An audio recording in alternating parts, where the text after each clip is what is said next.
Don Rush here, West Coast Classic Cougar, and I am upgrading our test mule, our shop car here, to the new electric headlights. It's had electric headlights in it for a lot of years.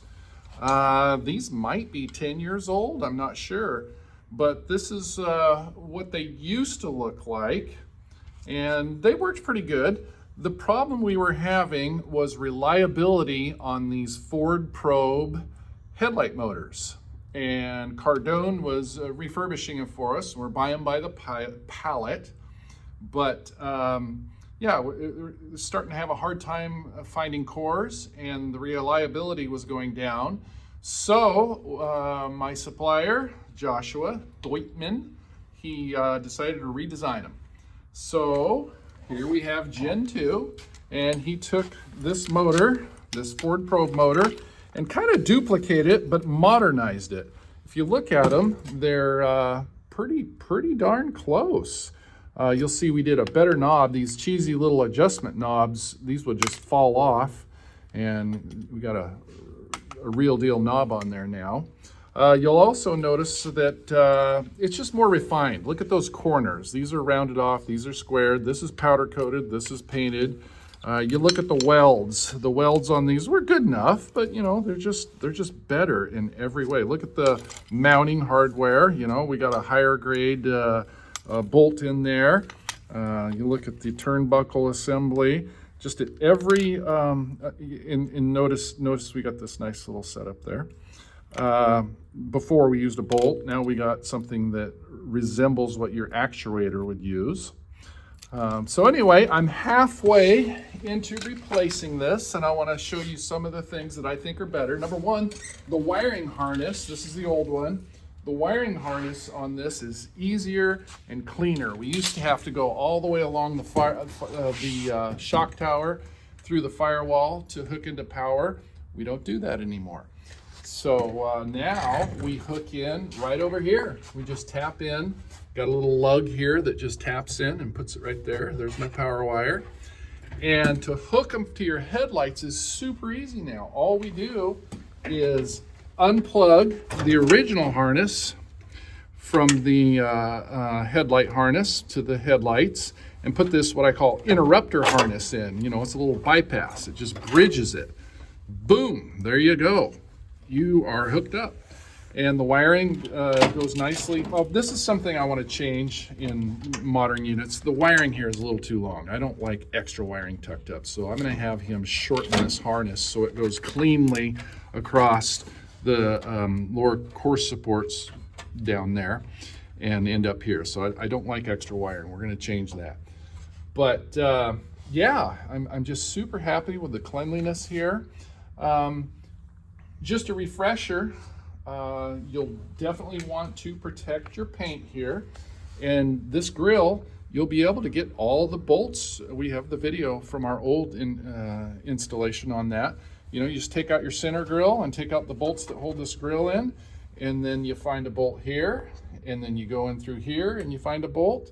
And this one's kind of tough. You reach up here and there's a 3/8, but you can get your ratchet in there with your fingers.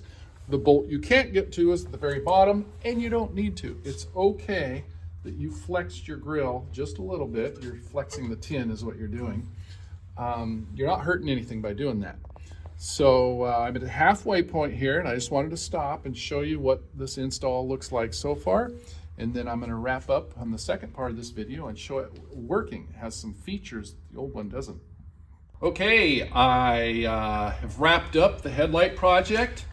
And it really kicked my butt there for a moment. I called in Richard, the big guns. His name's Richard Gunn. Anyway, him and I troubleshooted, and he couldn't find it either. And so I said, well, what the heck? Let's change the headlight harness. And there was no cuts in it. It was the factory harness, but it was just rock hard. And I don't know why that would make the headlights open then close, open then close.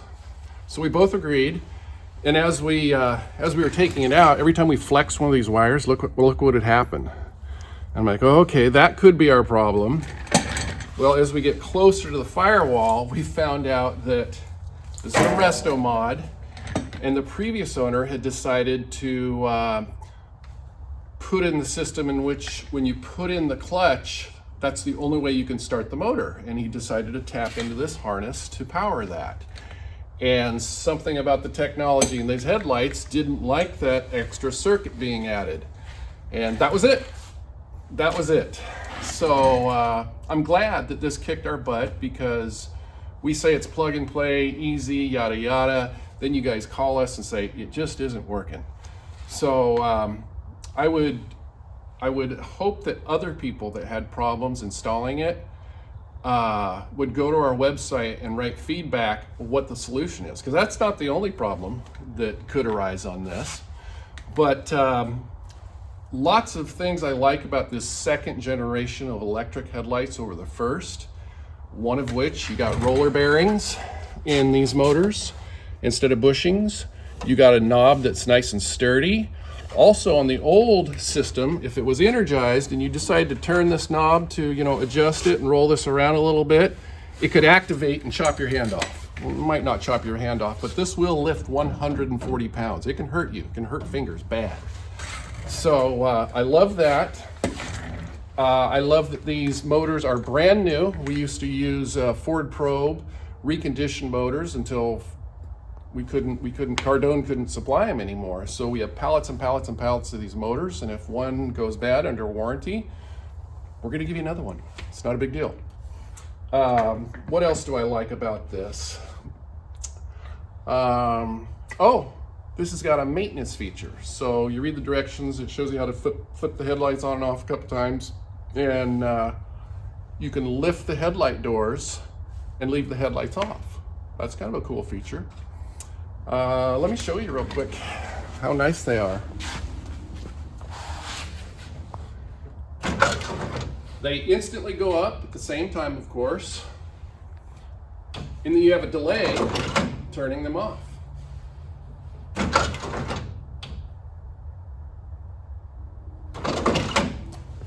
So should get years and years of consistent use out of this. One of the things that I didn't really love about it is there's a little too much wiring harness from here to here. It was like a loop worth. So it took a little tucking and hiding, and let me get some light on there. It took a little ingenuity to make that harness look tight and clean. Another tip is if you got these Rocket Man headlight relays, they need to be put in series after the motor kit, not before. Again, something about the technology, it makes it glitchy. Another thing I did not like is the clips that attach the motors to the eyelids. They're really tight and they were hard to get on. Once I threw them away and used the originals, no problem. Another thing I like, I won't say dislike.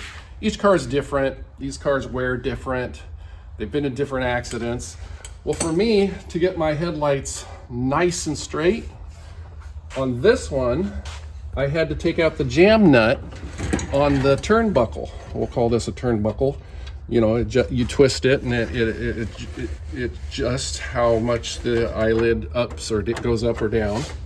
And so I made the turnbuckle all the way in as tight as it could, and it still wouldn't adjust enough. So taking out that little jam nut, and this one still has the jam nut, that was the trick on that. So that's a nice little thing I can pass on to you.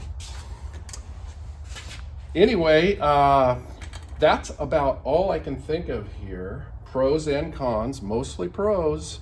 So nice getting rid of those vacuum hoses.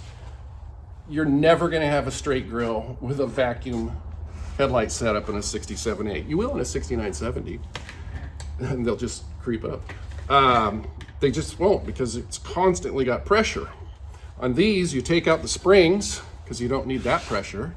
You take out the bump stops. The bump stops are what ends up warping it, because they're constantly putting pressure on it when they're open and closed, both ways. You're just bending your grills all the time. So even if you got a super original car, I say put these on and preserve your grill And if someday your car is so valuable that it only gets looked at in a museum, then you can carefully put the vacuum stuff on it. And you know, it's never getting driven again anyway. And so you're saving your grill, because we aren't going to reproduce these grills anytime soon. So very happy with this setup. And oh, by the way, if you ever buy these from us, these Headlight motor kits, mention in the comments that you want free clips if you don't have your originals, because these were kind of a pain. And you know, just mention it in the comments and we'll give you, I think we got some NOS ones yet, we'll give you those for free. So appreciate you watching the video.